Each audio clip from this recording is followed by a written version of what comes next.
राधे राधे, जय माता दी। हम सभी जानते हैं अभी नवरात्र आने वाले हैं, तो सबसे पहले हमारे दिमाग में रहते हैं कि हम व्रत का पारण कैसे करें, व्रत कैसे खोलें।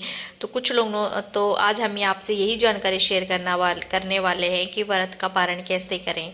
तो कुछ लोग 9 दिन का व्रत करते हैं, 9 दिन के बाद तो व्रत खोलते हैं। कुछ लोग इस पहले का फर्स्ट नवरात्रा और लास्ट नवरात्रा ऐसे करते हैं। कुछ लोग प्रतिदिन करते हैं, लेकिन प्रतिदिन शाम को व्रत का पारण कर लेते हैं, मतलब एक टाइम खाना खाते हैं।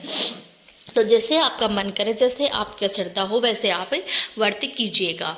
तो सबसे पहले हम ये देखते हैं कि हमें व्रत का पारण कैसे करना है। हर सब के नियम होते हैं, व्रत का पारण करने के नियम होते हैं, व्रत रखने के नियम होते हैं, व्रत की पूजा करने के नियम होते हैं। तो हर चीज़ के अपने अपने नियम होते हैं। तो आज है कि व्रत का पारण कैसे करें, हम बताते हैं।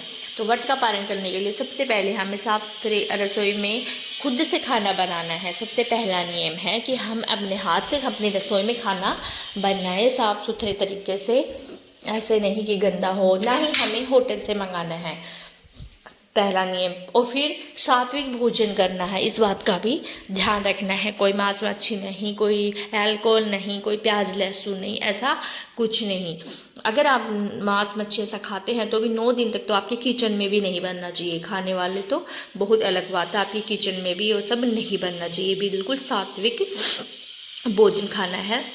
फिर जो भोजन हम बना रहे हैं उसी का भोग हम माता को लगाएंगे पहले, फिर हम खाना खाएंगे। तो खाना खाने के लिए दूसरा नियम है कि अगर हमें कोई प्रॉब्लम नहीं है, जैसे घुटने की, बैठ नहीं लग सकते, कोई हेल्थ इशू है, एज्ड हो, आप ज़मीन पर बैठ कर नहीं खा सकते, तो वो एक अलग बात है। लेकिन अगर ठीक हो तो आपको ज़मीन पर बैठ कर खाना चाहिए। ज़मीन पर कोई चटाई बिछा लो, कोई पायदान बिछा लो, उसके ऊपर बैठ कर आपको खाना खाना चाहिए।